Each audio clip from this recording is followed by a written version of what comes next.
It's Thursday, the 16th of April, across Greater Manchester. This is Channel M's lunchtime news, and these are today's headlines. The police chase that led to the death of an underage driver. The Independent Police Complaints Commission has been informed about what's happened, and while an investigation's underway, the police officer involved in the initial chase has been relieved of his driving duties. Also coming up, the young mum who thought she was going to die when her boyfriend slashed her throat. Well, I had my hand on my neck. I could hear all the blood just gushing through my hand. It was like a hissing noise. It was horrible. So I just thought I was going to die. And the RSPCA search for whoever did this to a goose in Trafford Park. If they've got to do something like that to justify their existence, well, they must have a can of maggots for breakfast. Good afternoon. First this lunchtime, an investigation starting into a police chase that led to the death of an underage driver in Mottram. The 16-year-old was killed in a car crash early this morning. With more details, here's Georgia Calvin-Smith. The wreckage of the car involved in this morning's accident can still clearly be seen behind me. The teenager died when the Mercedes that he thought to have been driving crashed and he was thrown clear of it. It happened at about midquarter midnight this morning when a police officer on routine patrol in Mottram spotted and tried to stop a speeding Subaru and the Mercedes. The Mercedes did stop, but when the police officer tried to get out of his car, it then sped away again. The officer gave chase onto the M67, but the Mercedes turned off at junction 3, and by the time the officer had caught up, the accident had already happened. The passenger in the Mercedes was taken to Tameside Hospital to be treated for minor injuries and has since been arrested, charged with taking without consent. As you can see, Clark Way is still closed down as police investigate the scene. The Independent Police Complaints Commission has been informed about what's happened, and while an investigation's underway, the police officer involved in the initial chase has been relieved of his driving duties, as is Greater Manchester Police's policy.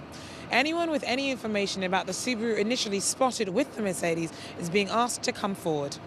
Georgia Calvin-Smith, Channel M News. A teenager has been stabbed in the back in Levenshulme. The 19-year-old had just taken some cash out from shops on the Kingsway when he was attacked by an Asian man who'd asked him for a light for a cigarette. When the victim crossed the road, he took a shortcut through an alley. The other man then followed him and plunged a kitchen knife into his back before stealing his mobile phone and running off. The Culture Secretary, Andy Burnham, says all papers relating to the Hillsborough disaster should now be made public. The MP for Lee was booed while delivering a message from Gordon Brown at yesterday's 20-year memorial service at Anfield. He's responding to calls from Liverpool fans to know all the details of the policing operation on the day when 96 supporters lost their lives. Anti-terror police have been given extra time to question 11 men arrested during raids last week, including some on houses in Cheetham Hill. 7 of them can now be questioned for a further week and the other 4 can be detained for an extra 2 days. Searches of a property on Goldsworthy Road are still going on. Daytime ferry services between Dover and Calais have resumed after a blockade by French fishermen was called off. They've spent 2 days protesting at European quotas. Thousands of passengers have had to rearrange their travel plans because of the disruption. A young mum from Stockport says she thought she was going to die when her boyfriend slashed her throat while high on cocaine. Rachel Shaw's been speaking after her attacker, Joe Creedy from Marple, was jailed for 11 years for her attempted murder. He had my head with one of his hands and he had the knife in his other hand, and I tried to grab the hand that had the knife in, but it just slipped through me. As soon as it went into my throat, I just knew how to get him off me, so I just managed to wriggle off him, or kicked him, and he went flying across the room. And then before I got up, I put my hand on my neck because I knew it was caught, and then I got up and just ran downstairs. I didn't even look at him again. 26-year-old Joseph Creedy was a violent cocaine user. On August the 25th last year, he told his girlfriend, "I can't live without you, so I'm going to kill you." He sliced her throat with a decorating knife after she threatened to leave because of his violent behaviour. Well, I had my hand on my neck. I could hear all the blood just gushing through my hand. It was like a hissing noise. It was horrible. So I just thought I was going to die. And then I went down the middle of the road and no cars would stop. It was about 11 o'clock on a Monday morning. And then a man on a bike was cycling up and he stopped and helped me. The couple had moved into a rented house together on Stockport Road West in Bredbury. Rachel had invited friends round to help decorate just hours before the frenzied attack. One of the surgeons said if it was a millimetre further back, he would have paralysed me. And he cut my jugular vein, but didn't go right through it. So he said if he'd have done that, I would have bled to death. Joseph Creedy was sentenced to 11 years behind bars. It's brought to an end 3 years of domestic violence towards Rachel, who is also a mother of 2 small children. The physical scars are healing, but she says the emotional scars will be with her for some time to come. I think it's going to affect me for the rest of my life in some ways. I think it's going to affect the kids' lives as well, not just mine. My little girl's still scared now. She said the other day, is Joe going to get out of prison and come and get me? Beverly Walkden for Channel M News. The RSPCA is wanting help catching whoever shot a goose with a crossbow in Trafford Park. It's the 3rd case in recent weeks, as Ben Bland now reports. We saw this group of Canada geese, and then I noticed one had I thought was a red dart through in its neck, and then I realised it was a crossbolt, and it had actually pierced through its neck.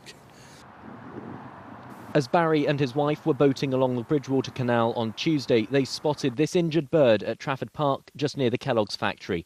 They took a photo and reported it to the RSPCA, both of them shocked and saddened that someone had been so cruel. I've been on the canal since 1976. I've seen all kinds of things in the canal. I've seen sheep in, cows in, and horses in. I've seen dead dogs and one thing and another, but I've never seen anything that's been deliberate like this. The worrying thing about this is it appears to be something of a trend. It's the 3rd attack of its kind in the space of a month. RSPCA officers are investigating an attack on a goose in Warrington, and the goose we featured on Channel M last month, the one in Rochdale with a crossbow arrow through its back, they're still trying to rescue. And despite a £1,000 reward being offered by another animal charity, the culprits behind these attacks still haven't been found. Couldn't believe my eyes. I thought I was seeing things, and then I remembered the report I'd seen in the paper about a goose at Rochdale, and I thought, what a sewer rat's done that. In fact, they must have a can of maggots for brains. If you know who's responsible for shooting these geese or have any information that might help find the attackers, the RSPCA is keen to hear from you. Ben Bland, Channel M News. Tributes are being paid to the writer and broadcaster Sir Clement Freud, who's died at the age of 84. The former Liberal MP died at the desk yesterday at his home. He spent 30 years as a regular on the radio show Just a Minute. Stephen Fry and Tony Hawks, who both appeared with him, say he was a charming and wonderful man. Experts have identified the source of a leak that turned a river in Blakely into a giant bubble bath. The Irk was covered in foam which went downstream into the Irwell. An outfall pipe in the river wall near a factory is being blamed. The Environment Agency is now waiting for the return of water samples. The detective heading the search for missing university chef Claudia Lawrence says a couple was spotted arguing beside a road shortly after she was last seen. The 35-year-old has been missing from York for 4 weeks. Police say the possible sighting is a significant line of inquiry. Officers fear she may have come to some harm after meeting someone that she knows. The government could soon be paying us up to £5,000 to buy an electric car. The subsidies will be available within the next couple of years as more of the low-carbon vehicles hit the market. We've been out asking people how tempted they'd be to try one of the new plug-in powered vehicles. It depends, like if they were the same, if they were slow, you know how much they cost. Don't appeal to me electric cars. I'm a combustion engine, that's it. I like comfort, I like style, and I pay for what I get. If it was something where they're going to giving you something back to actually help the environment and obviously be, as I said, cost effective, would be a good idea really, to be honest. It would be much cheaper to run. It's much better for the environment. I would be very happy to see the promulgation of oil being reinstated to being rather minor. Well, let's get some more on this now. We're joined by the Manchester Evening News motoring correspondent Simon Donoghue. Simon, good afternoon. First of all, what do you make of this subsidy idea? I think it's a really good idea, actually, because one of the big things is to encourage people to actually think about buying an electric car, and at the moment it's just too expensive. So, you know, they're opting for alternatives instead. This actually makes it a little bit more attractive. Now, you've driven one of these. Run us through how they actually compare, what they're like to drive compared to normal vehicles. Well, actually, very similar. The better ones, anyway. There are some that have been around for a while which aren't too good. You know, they feel a little bit like an old milk float to drive, a bit rattly. But some of the modern ones, you know, the kind of more up to date, if you like, ones are really very good. Feel like an automatic car, but they're silent. You know, practical. You know, you could really live with one. Yeah. Charging them up, is it as simple as plugging them into a socket? How does that work? Yeah, it is. You know, you literally take a cable out of the back of the car, plug it into the household main socket through the garage, or you can also plug them into a roadside charging station, and that's one of the issues. In fact, you know, if they're going to work, what we're actually going to need is an infrastructure of roadside charging stations as well, so that you've got somewhere to top up when you're not at home. How realistic a prospect do you think it is, given these subsidies, that use of them could become far more widespread? I think it's kind of inevitable that it's going to happen. You know, 10 years from now, I think actually lots and lots of people will be driving electric cars. It's just it's about making people make the first move, and you know, I think this is actually going to help an awful lot. And you know, as more and more of us do it, then they become more cheap to buy, cheap to run, and it becomes a way of life. I think they'll just be the norm. And very briefly, what do you think reaction from people will be as they do move across to these cars? I think they'll be pleasantly surprised, actually. Once they've got past the price point and the price comes down, you know, I think they'll really enjoy them, and they'll feel as though they're doing some good to the planet. OK, Simon Donoghue, thank you very much for your time this afternoon. Manchester United are into the semi-finals of the Champions League. A goal from Cristiano Ronaldo 6 minutes into their match against FC Porto last night was enough to put them into the next round. The striker says it's the best he's ever scored. When Channel M Sport's Mike Bradley went to meet returning fans at the airport this morning, as I'm sure you can imagine, they were in quite high spirits. We've done the impossible. The first team to win in Portugal again, aren't we? We always do the impossible. That's our middle name. I won't say it's the best game in the world, but we've got the result, which is what we come for. Great 1-0 win. I thought it was a tough game at times. They had a goal as the Portuguese, but United, typical United, we always make it hard for ourselves at times, and we've got to win, and I can't fault it. 1-0, we'd have took that. Are you concerned about Arsenal in the semi-final?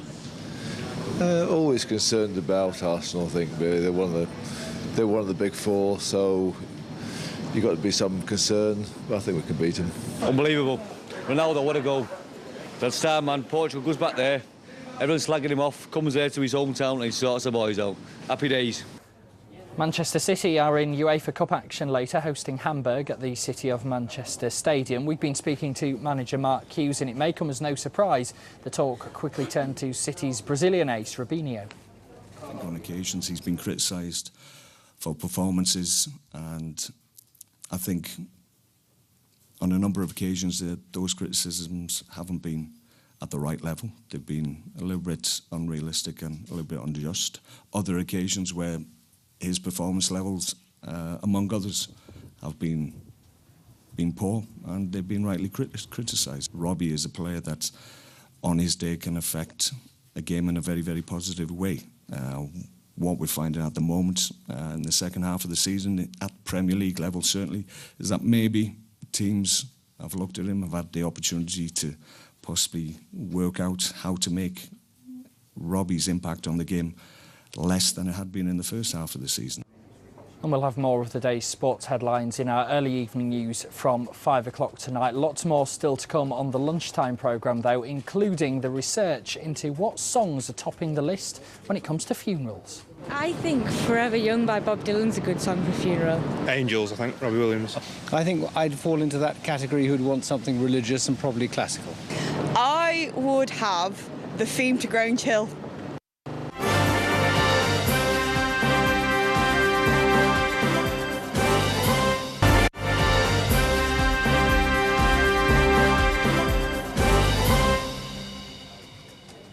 Welcome back to Channel M's Lunchtime News. There's more of our reports online as well at channelm.co.uk. On there right now, a series of reports following our very own Georgia Calvin-Smith on a boot camp to prepare her for next month's Manchester 10k run, and the woman who's been left with burns to her head after suffering an allergic reaction to a bottle of hair dye. All that and more at channelm.co.uk. Back now to our top story, and an investigation is starting into a police chase that led to the death of an underage driver in Mottram. The 16-year-old was killed in a car crash early this morning. With more on this, here's Georgia Calvin-Smith. The wreckage of the car involved in this morning's accident can still clearly be seen behind me. The teenager died when the Mercedes that he's thought to have been driving crashed and he was thrown clear of it. It happened at about midnight this morning when a police officer on routine patrol in Mottram spotted and tried to stop a speeding Subaru and the Mercedes. The Mercedes did stop, but when the police officer tried to get out of his car, it then sped away again. The officer gave chase onto the M67, but the Mercedes turned off at junction 3, and by the time the officer had caught up, the accident had already happened. The passenger in the Mercedes was taken to Tameside Hospital to be treated for minor injuries and has since been arrested, charged with taking without consent. As you can see, Clark Way is still closed down as police investigate the scene. The Independent Police Complaints Commission has been informed about what's happened, and while an investigation's underway, the police officer involved in the initial chase has been relieved of his driving duties, as is Greater Manchester Police's policy. Anyone with any information about the Subaru initially spotted with the Mercedes is being asked to come forward. Georgia Calvin-Smith, Channel M News. Gordon Brown has apologised over controversial emails sent by one of his closest aides. Damien McBride resigned at the weekend after it emerged he'd sent emails making unfounded personal allegations about senior Tories. Today, the Prime Minister said he took responsibility and said he was sorry about what happened. A security guard's been robbed while delivering money to a cash machine at a Tesco Express in Bamford. He locked himself in the office, but two men forced open the door with a crowbar and a sledgehammer. They stole the cash and ran off to a waiting car. Con men posing as officials from the Water Board have tried to rob 3 elderly residents in Salford. The men asked to check the supply at properties they visited. They only managed to steal cash from one of the homes. Bananas are off the menu at schools in Wigan. Catering bosses say they no longer offer them to primary school pupils because they're too expensive. The cost has doubled in recent months. An area branded an eyesore in Tameside is getting a deep clean. Neighbourhood police, PCSOs and people living near Corporation Street and Greenfield Street are taking action on the area that they've called a grot spot. We're here this morning to help up the contour team to clean up this particular area, which is part of our ward. As you can probably see from some of the evidence we found this morning, the litter that's been thrown about by the people of Hyde is astounding, and it doesn't contribute to the good keeping of this particular area. Yeah, what we're trying to do is working with the communities, trying to tidy up the area, because one of the problems obviously we have is litter being left in places, and want to get everybody involved to see if we can tidy it up together. Really, it's just to get the message across that the police are here to help you as well. We'll get involved in things in the local areas, and we'll see what we can do. And I think it's an ongoing problem that should be addressed by all the people, not just only in Hyde, but throughout Tameside Borough. Don't throw the rubbish away as willy-nilly, but take it home or put it in a receptacle that is provided for that facility. Fewer of us are having hymns at our funerals. Researchers have looked at 30,000 services last year and found more than ever are having pop songs instead. Frank Sinatra's My Way is a favourite, along with Wind Beneath My Wings and Time to Say Goodbye. X Factor winner Alexandra Burke's Hallelujah was the 25th most popular, despite it being panned by critics who preferred the original by Leonard Cohen. TV and radio themes, including Emmerdale and even the shipping forecast, have been used. We've been asking people what they'd like for their send-off. I think Forever Young by Bob Dylan's a good song for a funeral. Angels, I think, Robbie Williams. I think I'd fall into that category who'd want something religious and probably classical. I would have the theme to Growing Chill. Probably an old Elvis number. What do you think about using pop songs instead of traditional hymns? Yeah, nothing wrong with that at all. No. Everybody to their own liking, and should be able to choose what you want. Not really keen on it, to be honest. I think it's a bit kind of crass and a bit basic and a bit chavvy. Very much a traditionalist, and having arranged a funeral or two, I would definitely go with the traditional hymn. I suppose any song really is appropriate to the person who the funeral belongs to. I'm not religious, so I wouldn't pick a hymn. Yeah, stay true to as I was in life, I guess. Well, we'd love to know what song you'd like at your funeral. Send us a text to 88821. Start your message with the word news. That number again, 88821. Or you can email us as well, newsdesk@channelm.co.uk. We'll go through some of your messages in the news from 5 o'clock tonight. A Hazel Grove golfer says he's certain an old club that sat in his garage for a decade is the one that won the British Open in 1939. It was given to him by his auntie, whose husband was a friend, a drinking partner of the 39 winner, Richard Burton. Nina Warhurst's been to Disley Golf Club this morning to meet him. Sometime after the war, after he'd won in 1939, they stayed at their hotel in Fleetwood when he was playing in the Open Championship at Royal Lytham.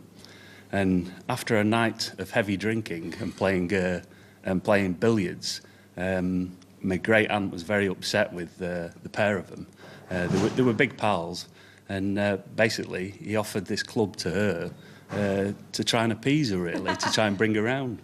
Do you know if it worked? I think it worked, yeah, because at the time he told her that obviously this is the putter that he played with in the British Open.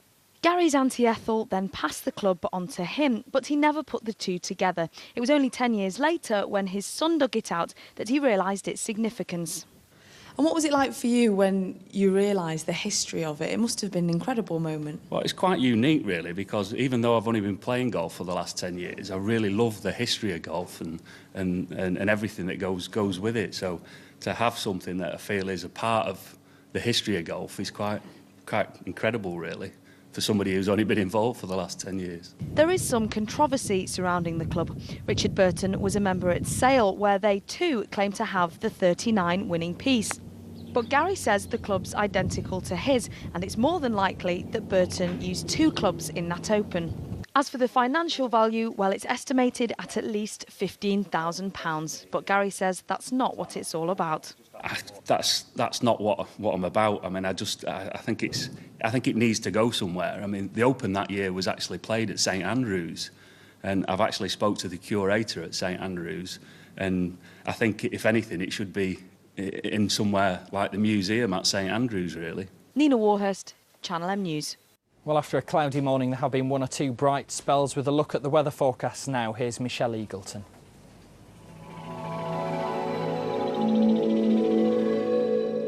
Well, we had a very dismal morning across Greater Manchester. We saw a lot of cloud around and some patches of rain in places. Now, this afternoon, a bit of a different story. We're going to see some bright weather, staying mainly dry heading into the evening, and highs of between 17 and 18. So really not bad this afternoon. But what's it going to be like for the next couple of days, especially the weekend, I hear you cry? Well, let's take a look at the 5-day forecast for you, because tomorrow's not starting off bad at all. We are going to see some sunshine and some cloud, mainly rain for Saturday, so it's going to be wet and windy, and that rain is set to continue on Sunday and Monday.